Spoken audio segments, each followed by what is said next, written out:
David Arrowhite, and I'm on the set of God's Not Dead 2. As you know, in God's Not Dead, it was about a student taking a stand for Christ in the classroom. On God's Not Dead 2, here we are in the public courthouse. What would you do if you shared your faith in Jesus Christ with someone and it was deemed illegal? Would you be brave enough to take a stand in the public square knowing that you could lose everything? The battle, so to speak, was in the classroom with the first movie.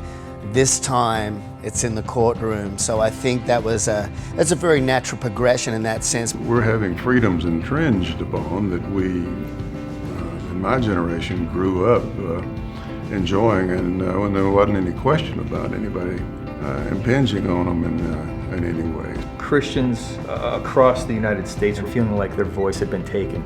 I think we just wanted to delve a little bit further into that and say, okay, what's really at risk here? This deals now with another issue that America is faced with, and it's really a freedom of religion and freedom of speech. This female high school teacher who teaches an AP history class, a faith-related question comes up from one of her students who is comparing the teachings on nonviolence of Gandhi and Martin Luther King to Jesus, and she says, this seems like there's a parallel here.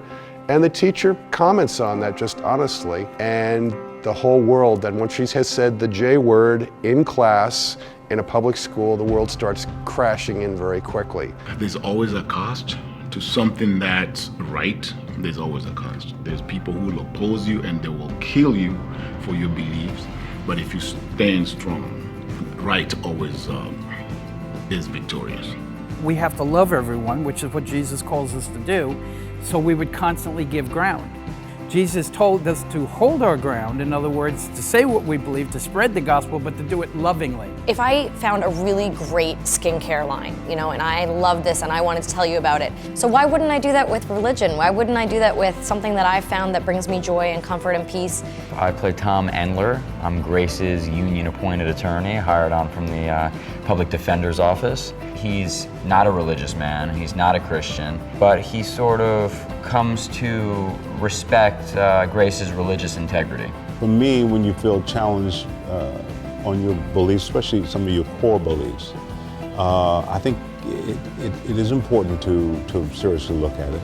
If it can make you think about the issues, or if it can reinforce something that you feel and believe in, then I think it's done a good job. With the message of the film as well, I feel like it's a great movie, but then it's also got a great message, and that just comes together. So, I feel like if you liked the first film, you're gonna love this one. Michael mentions it from stage every night now, and when he mentions that there's going to be God's Not Dead 2, it's one of the biggest roars of the night because people are just so ready for this next movie, so we can't wait.